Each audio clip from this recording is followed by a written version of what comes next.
Hello friends, welcome to चेतन पाठशाला। आज का हमारा टॉपिक रहने वाला है महात्मा गांधी राष्ट्रीय ग्रामीण रोजगार गारंटी अधिनियम MNREGA, Mahatma Gandhi national rural employment act. दोस्तों, यह टॉपिक आपके CET 10+2 के लिए वेरी वेरी इंपॉर्टेंट है, क्योंकि यह आपके सिलेबस के अंदर विशेष रूप से दिया गया है और जो भी समाज के अंदर जागरूक व्यक्ति है उनके लिए भी बहुत ही इंपॉर्टेंट ये टॉपिक है।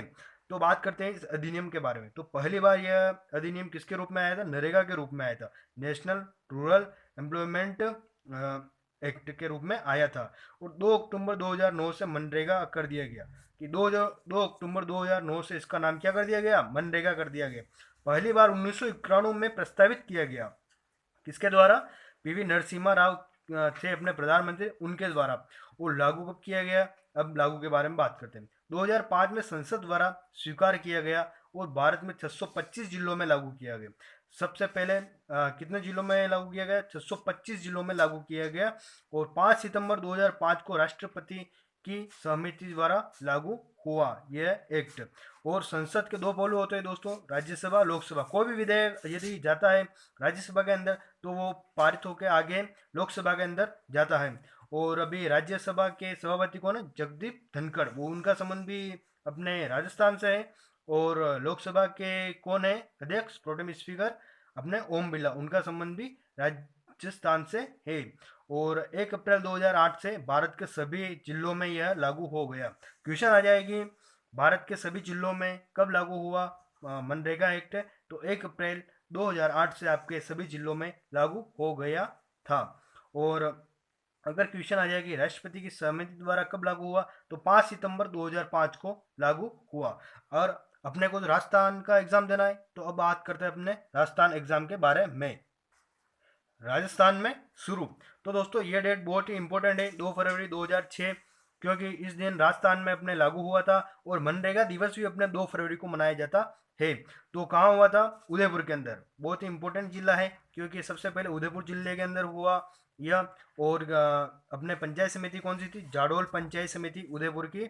और माकड़ा देव ग्राम पंचायत में शुरू हुई। 2 फरवरी 2006 को माकड़ा जिले के, नहीं, 2 फरवरी 2006 को उदयपुर जिले के जाडोल पंचायत समिति के मागड़ा देव ग्राम पंचायत से शुरू हुई। और दोस्तों, इसे 3 चरण में यह लागू हुआ। तो पहला चरण के अंदर राजस्थान के कितने जिले थे? 6 जिले शामिल थे। कौन कौन से थे? उदयपुर, झालावाड़, डूंगरपुर, बांसवाड़ा, करौली और सिरोही। दोस्तों, इसमें से आपके इस प्रकार क्वेश्चन बन सकता है कि पहले चरण के अंदर राजस्थान के कौन कौन से जिलों को शामिल किया गया था या फिर नहीं किया गया था। 4 ऑप्शन दे देगा और उसमें से एक गलत या सही दे देगा, इस प्रकार। दूसरा चरण की बात करें अपन अगर, तो इसके अंदर भी 6 जिले शामिल किए गए। कौन कौन से? चित्तौड़गढ़, बाड़मेर, जैसलमेर, सवाई टोंक और जालोर। और तीसरा चरण दोस्तों, मैं आपको विश्वास दिला दूं कि पहले चरण से ही आपके अगर क्वेश्चन आना होगा तो यहीं से आ जाएगा। दूसरे चरण को तो आप नॉर्मली याद रख लीजिएगा, वैसा इसको रटने की जरूरत नहीं है।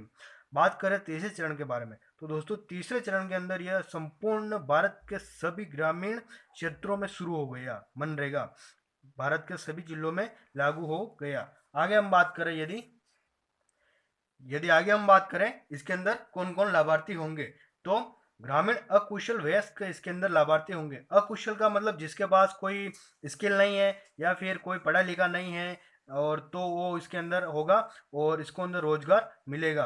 वैसे दोस्तों, इसके अंदर कोई भी जा सकता है जिसके पास रोजगार नहीं है, लेकिन उसके अंदर एक शर्त है कि उसके पास जॉब कार्ड होना चाहिए, जो आगे हम विशेषता के अंदर बात करने वाले हैं। और आगे हम बात करेंगे लाभ के बारे में, तो वित्तीय वर्ष के भीतर 100 दिन गारंटीकृत भुगतान कार्य होगा, यानी कि यह केंद्र सरकार के द्वारा होगा। वित्तीय वर्ष दोस्तों 1 अप्रैल से 31 मार्च तक वित्तीय वर्ष होता है। उसके अंदर भीतर 100 दिन का गारंटीकृत भुगतान कार्य होगा, यानी कि 100 दिन का आपको रोजगार दिया जाएगा। योजना की मुख्य विशेषताएं, तो आगे हम बात करें तो ग्रामीण पंचायत के सभी स्थानीय निवासी पंजीकरण कर सकते हैं, यानी कि जो भी ग्राम सभा है या फिर ग्रामीण पंचायत है, उनके स्थानीय निवासी है जो सभी पंजीकरण करवा सकते हैं। और लाभान्वित में कम से कम 1/3 महिलाएं होगी, यानी कि किसी भी जगह 100 जनों को रोजगार दिया जा रहा है तो वहाँ पे 1/3 यानी 1/3 यानी कि 33 महिलाएं होना आवश्यक है। यहाँ पे रिजर्व कर दिया गया है, आरक्षण दिया गया है महिलाओं को। और अगर अपन पंचायती राज की बात करें तो वहाँ पे वहाँ पे भी महिलाओं को सरपंच व उप सरपंच के अंदर आरक्षण दिया गया है 1/3 का। और परिवार के सभी वयस्क सदस्यों को पंजीकरण के 15 दिन में फोटो युक्त निःशुल्क जॉब कार्ड जारी किया जाएगा।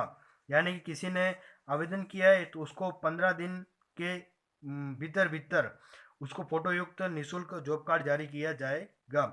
आगे हम बात करें, रोजगार हेतु तो आवेदन की प्राप्त रसीद दिनांक सहित दी जाएगी। यानी कि किसी ने रोजगार के लिए आज आवेदन किया है हाल ही में, तो उसको 15 दिन के भीतर भीतर रोजगार उपलब्ध कराने की होगी व्यवस्था।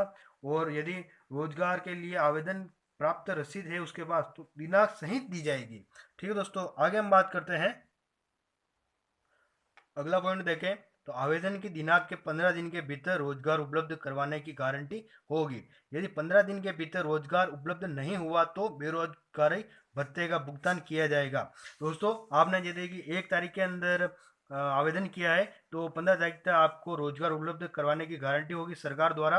यदि 15 दिन के भीतर भीतर आपको रोजगार उपलब्ध नहीं हुआ तो आपको बेरोजगारी भत्ते का भुगतान किया जाएगा। और 5 किलोमीटर से अधिक दूरी पर काम करवाया जाता है तो 10% ज़्यादा मजदूरी मिलेगी। दोस्तों, ये बहुत इंपॉर्टेंट पॉइंट है। जैसे आप तो मनरेगा में नहीं जाते होंगे, लेकिन यदि आपके परिवार में से कोई जाता है तो उसको ये बात बता दीजिएगा कि अगर 5 किलोमीटर एरिया के भीतर भीतर से 6 किलोमीटर भी हो तो उसको 10% ज़्यादा मजदूरी मिलेगी। आगे हम बात करें, कार्यस्थल पर पीने के पानी, छाया, प्राथमिक चिकित्सा सुविधा एवं शिशु पालन गृह की व्यवस्था होगी। यानी कि जहाँ पे भी काम किया जा रहा है वहाँ पर अगर पीने का पानी नहीं है तो उसकी व्यवस्था की जाएगी। अगर पेड़ पौधे नहीं है तो वहाँ पे टेंट लगाया जाएगा। तथा प्राथमिक चिकित्सा सुविधा, वहाँ पे भाटे वगैरह भरकर तगारी में डालते हैं। अगर किसी के लग गई भाटे की तो वहाँ पे प्राथमिक चिकित्सा सुविधा भी उपलब्ध करवाना आवश्यक है। और शिशु पालना गृह, यानी दोस्तों कोई महिला आ रही है और उसके साथ उसका शिशु आ रहा है, बालक आ रहा है, तो उसके भी रहने की व्यवस्था होगी। इसलिए शिशु पालना गृह की व्यवस्था भी आवश्यक है। आगे हम बात करें ग्राम सभा का सामाजिक अंकेक्षण, यानी कि ग्राम सभा का सामाजिक अंकेक्षण यानी देख रेख का कौन करेगा? ग्राम सभा। दोस्तों, ग्राम सभा क्या होती है? जो भी वयस्क व्यक्ति हैं, जैसे कि 18 साल से ऊपर के जो भी व्यक्ति हैं जो वोट देने लायक हैं, वो सभी ग्राम सभा के अंतर्गत आते हैं। अगला पॉइंट है, ठेकेदार एवं श्रम विस्थापित मशीनों से कार्य की अनुमति नहीं है। यानी कि कोई भी ठेकेदार है तो वो मशीनों का कार्य नहीं किया जा सकता है। मशीनों द्वारा जैसे जेसीबी से किसी से भी कार्य नहीं किया जा सकता है। यदि आप किसी जगह ये चीज़ देखें तो आप आगे शिकायत कर सकते हैं। आगे हम बात करते हैं अगले पॉइंट की। दोस्तों, मनरेगा में काम भी कर लिया, सारे काम कर लिए, और अब अपने पैसों की बारी है तो उसके बारे में बात करते हैं। तो सभी प्रकार की मजदूरी का भुगतान केवल बैंक खाते या डाकघरों के माध्यम से किया जाएगा। वहां पे आपको हाथों हाथ पैसे नहीं दिए जाएंगे, आपके बैंक खाते के अंदर आएंगे और आपको बैंक खाता जुड़ाना पड़ेगा या फिर डाकघर के माध्यम से आएगा। तो दोस्तों, बजट 2022-23 की बात है।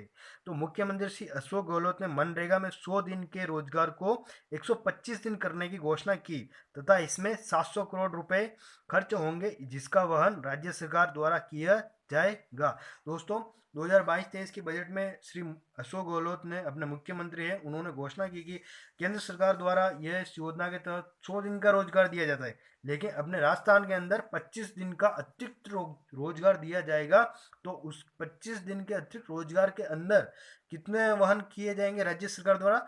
700 करोड़ रुपए वहन किए जाएंगे। ये दोस्तों यहाँ से बहुत ही इंपॉर्टेंट क्वेश्चन बन सकता है कि राजस्थान द्वारा अतिरिक्त रोजगार कितने दिन का दिया जाएगा मनरेगा योजना के तहत? तो 25 दिन का दिया जाएगा। 100 दिन का तो अपने केंद्र सरकार के तहत दिया जाता है, और उसके अंदर अब राज्य सरकार के अंदर अतिरिक्त कितना दिया जाएगा? 25 दिन का। और कितने रुपए वहन किए जाएंगे राज्य सरकार द्वारा? 700 करोड़ रुपए। अगर हम बात करें तो मनरेगा दिवस, मैंने आपको ये पहले बता ही दिया है, तो यहाँ पे भी जान लेते हैं। मनरेगा दिवस कब मनाया जाता है? 2 फरवरी को मनाया जाता है मनरेगा दिवस। ठीक है दोस्तों, ये आपकी बहुत इंपॉर्टेंट पॉइंट था जिसको मैंने आपको बता दिया है। ये टॉपिक आपके लिए बहुत महत्वपूर्ण है, आपके तैयारी को और भी कारगर साबित करेगा। तो अपन मिलते हैं अगले वीडियो में। चैनल को सब्सक्राइब कीजिएगा, वीडियो को लाइक कीजिएगा। जय हिंद, जय भारत।